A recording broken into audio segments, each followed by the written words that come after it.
नमस्कार दोस्तों, आइए जानते हैं उत्तर प्रदेश की आज की ताजा और बड़ी खबरें। और आप अभी यूपी के किस जिले से इस वीडियो को देख रहे कमेंट में जरूर बताइए। आज की पहली खबर, राशन कार्ड धारकों के लिए काम की खबर। 30 नवंबर तक पूरा कर लें ये काम, वरना कट सकता है लिस्ट से नाम, नहीं मिलेगा लाभ। सभी उचित मूल्य दुकानदारों को निर्देशित किया गया है कि 30 नवंबर 2024 तक योजना से जुड़े परिवार के सभी सदस्यों का ई-केवाईसी करवाना अनिवार्य है। यदि चयनित परिवार के किसी सदस्य की ई-केवाईसी नहीं हो रही है तो उस परिवार को राशन का गेहूं नहीं दिया जाएगा। यूपी पीसीएस प्री परीक्षा 22 दिसंबर को। आरओ परीक्षा की तारीख अभी तय नहीं। 5वें दिन भी छात्र धरने पर Uttar Pradesh public service commission UP PCS ने प्रोविंशियल सिविल सर्विस पीसीएस की प्रारंभिक परीक्षा की नई डेट की घोषणा कर दी। यह परीक्षा अब 22 दिसंबर 2024 को एक ही दिन होगी। आयोग ने फिलहाल समीक्षा अधिकारी आरओ और सहायक समीक्षा अधिकारी एआरओ की परीक्षा टाल दी है। इसकी तारीखों का ऐलान नहीं किया गया है। काशी में देव दिवाली, चौसदी घाट 25 लाख दियों से जगमगाए। 60 मिनट आतिशबाजी, लेजर शो से सजा आसमान। 1 लाख लोगों ने की महाआरती। वाराणसी में देव दिवाली मनाई जा रही है। श्रद्धालुओं ने मां गंगा किनारे 84 घाटों और 700 मठों मंदिरों में 25 लाख दिए जलाए। 8 घाटों पर करीब 60 मिनट तक ग्रीन पटाखों की आतिशबाजी हुई। आसमान सतरंगी नजर आया। लेजर शो ने सबका मन मोह लिया। यूपीपीएससी आंदोलन के 6 किरदार जिन्होंने सरकार को झुकाया। स्ट्रेटजी ऐसी कि अफसरों से बात करने वाले चेहरे भीड़ में गुम हो जाते। उत्तर प्रदेश पब्लिक सर्विस कमीशन की प्रोविंशियल सिविल सर्विस पीसीएस की प्रारंभिक परीक्षा अब एक शिफ्ट में होगी। 4 दिन तक 20,000 छात्रों के आंदोलन के बाद कमीशन को फैसला वापस लेना पड़ा। मुख्यमंत्री योगी का एक्शन, तेज आवाज में नहीं बजेगा डीजे। गाय दे रही हैं कम। दूध कलेक्ट्रेट भवन में आयोजित बैठक में अधिकारियों ने कहा कि सहालक के समय मैरिज हॉल के पास जाम भी न लगने पाए। सबसे ज्यादा दिक्कत ट्रैफिक को लेकर होती है। इस पर एडीएम सिटी, एसपी सिटी ने व्यापारियों के साथ बैठक की। संभल प्रशासन ने खाली कराया। 108 आवास मकानों का नहीं हुआ था आवंटन। डिप्टी कलेक्टर बोले सर्वे कराकर जरूरतमंदों को आवंटित करेंगे। संभल में काशीराम कॉलोनी की आवासों में वर्षों से अवैध रूप से रहने वाले लोगों से प्रशासन ने 108 मकान खाली कराए हैं। मकान खाली होने के बाद छोटे छोटे बच्चे कपड़े और बर्तन ले जाते हुए कैमरे में कैद हुए हैं। डिप्टी कलेक्टर का कहना है कि जरूरतमंदों को काशीराम आवास आवंटन किए जाएंगे। उनकी जांच कराई जाएगी कि वह पात्र है या नहीं है। तौकीर रजा ने की दिल्ली को जाम करने की तैयारी। 24 नवंबर को देश भर के मुसलमान दिल्ली को करेंगे जाम। तौकीर रजा ने दिल्ली को जाम करने की तैयारियां शुरू कर दी हैं। 24 नवंबर को देश भर का मुसलमान दिल्ली के लिए कूच करेगा। इत्तेहादे मिल्लत काउंसिल आईएमसी के प्रमुख मौलाना तौकीर रजा ने इसका ऐलान किया है, जिसको लेकर अब तैयारियां शुरू हो गई हैं। बरेली से लेकर दिल्ली तक मस्जिदों में इसको लेकर तकरीरें हुई और कार्यक्रम की रूपरेखा तय की गई। 22 तक नारायणपुर बाजार स्टेशन नहीं जाएंगी 3 ट्रेनें। यात्रियों को जीवनाथपुर स्टेशन उतरना होगा। 3 मार्च से बदल जाएगा। कई ट्रेनों का नंबर और नाम। वाराणसी रूट के नारायणपुर बाजार जीवनाथपुर खंड पर तीसरी लाइन का कार्य चल रहा है। ऐसे में 3 ट्रेनों का नारायणपुर बाजार स्टेशन पर ठहराव निरस्त कर दिया है। गाड़ी संख्या जो थर्मरुलिटी 4 सूबेदारगंज पंडित दीनदयाल उपाध्याय जंक्शन मेमू। गाड़ी संख्या GO4194 Subedarganj Pandit Deendayal Upadhyay junction MEMU. गाड़ी संख्या A302 Singrauli Varanasi intercity express का नारायणपुर बाजार स्टेशन पर 22 नवंबर तक के लिए ठहराव निरस्त कर दिया गया। अयोध्या लखनऊ हाईवे पर भीषण हादसा, 2 युवतियों समेत 3 लोगों की मौत, 17 घायल। अयोध्या में शुक्रवार की सुबह भीषण सड़क हादसे में 3 लोगों की मौत हो गई, जबकि 17 लोग घायल हो गए हैं। घायलों में 2 की हालत गंभीर है। हादसा कोतवाली रुदौली के कूड़ा सादात कट पर हुआ है। बताया जा रहा है कि दुर्घटना तब हुई जब एक ट्रक घूम रहा था। उसी समय एक ट्रैवलर और कार ट्रक से टकरा गए।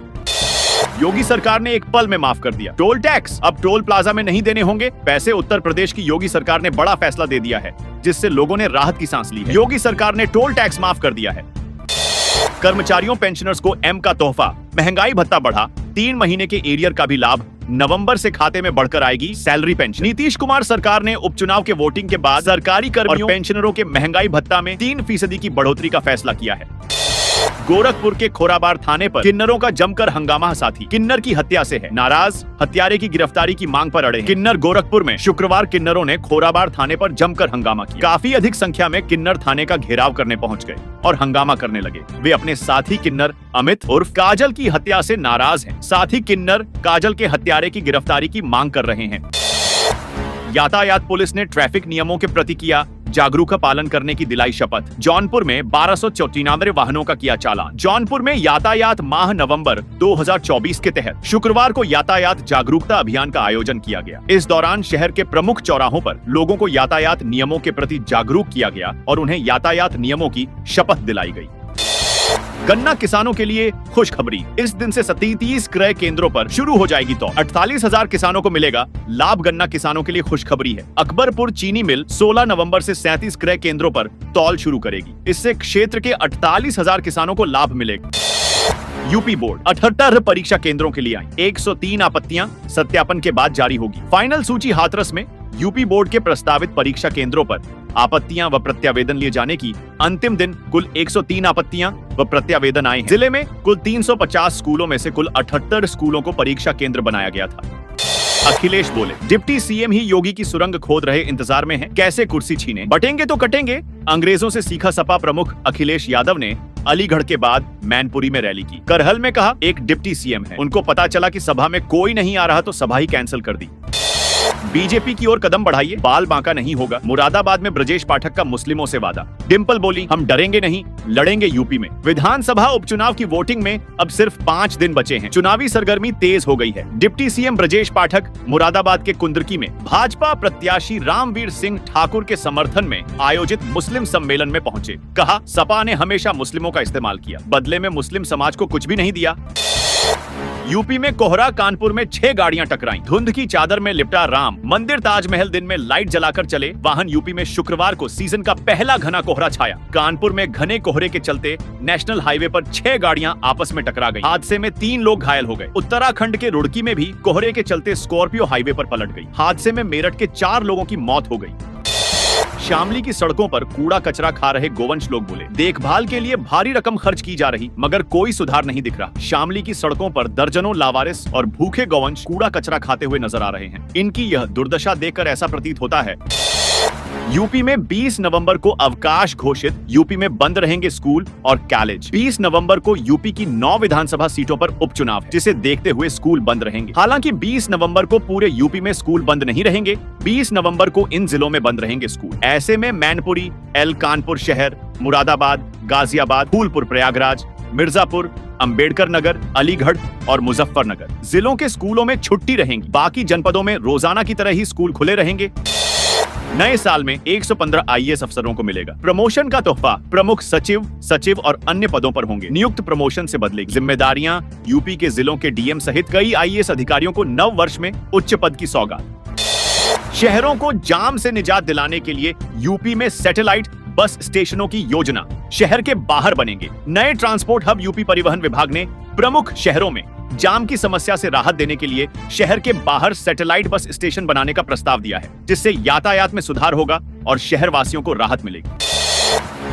यूपी के इन 10 जिलों में खोजे जाएंगे इस जाति के लोग। डीएम से मांगा गया रिकॉर्ड। उत्तर प्रदेश के 10 जिलों में बिलोच जाति के लोगों खोजे जाएंगे। राज्य पिछड़ा वर्ग आयोग ने इस जाति को पिछड़ा वर्ग में शामिल कराने से पहले संबंधित जिलों के डीएम रिकॉर्ड मांगा है, जिसमें इस जाति के लोगों का मूल व्यवसाय, आबादी आदि की जानकारी जुटाई जाएगी। जिन जिलों में बिलोच जाति के लोग अधिक पाए जाते हैं उसमें अलीगढ़, आगरा, गाजियाबाद, मेरठ, सहारनपुर सहित 10 जिले शामिल हैं। उत्तराखंड 250 वर्ग मीटर स्वीकृत तो कैसे बन रहे रिसोर्ट? 4 राज्यों के 64 भूमाफिया पर केस दर्ज। उत्तराखंड के बाहर के लोग यहाँ केवल 250 वर्ग मीटर तक ही जमीन खरीद सकते हैं। अधिक जमीन खरीदने के लिए आपको डीएम या सरकार से अनुमति लेनी होगी। लेकिन दूसरे राज्यों के लोग धड़ल्ले से जमीन खरीदकर होटल और रिसोर्ट बना रहे हैं। 1 जनवरी 2025 से कैशलेस होगा पेट्रोल पंप। आ गए आदेश। पुलिस वेलफेयर के पेट्रोल पंप में नकद रुपए देकर पेट्रोल व डीजल भरवा रहे हैं, तो यह खबर आप जान लीजिए। 15 नवंबर से पेट्रोल पंप पूरी तरह से कैशलेस की प्रक्रिया शुरू की जाएगी। नकदी वाले उपभोक्ताओं को ऑनलाइन पेमेंट करने का आह्वान किया जाएगा। आगामी दिनों में इस निर्देश से संबंधित लैक्स बैनर लगाने की भी तैयारी है, ताकि उपभोक्ताओं को जानकारी हो सके। इसके अलावा पुलिस विभाग से जुड़ी कैटिन व अन्य खरीदारी पर भी नकद भुगतान पर प्रतिबंध लगाए जाने। प्रधानमंत्री के आगमन की तैयारी को पहुंची पीएमओ की टीम प्रयागराज। वरिष्ठ संवाददाता, महाकुंभ के कार्यों के आगाज के लिए प्रधानमंत्री नरेंद्र मोदी 13 दिसंबर को प्रयागराज आएंगे। पीएम के आगमन को लेकर प्रधानमंत्री कार्यालय की टीम प्रयागराज पहुंच गई है। 4 सदस्यीय टीम ने शुक्रवार को रेलवे के अफसरों के साथ बैठक की और Subedarganj road of airport road का निरीक्षण किया। यहाँ पर बन रहे वीवीआईपी कॉरिडोर का काम भी देखा। इसके साथ ही प्रयागराज जंक्शन पर भीड़ प्रबंधन पर मॉक ड्रिल भी देखी।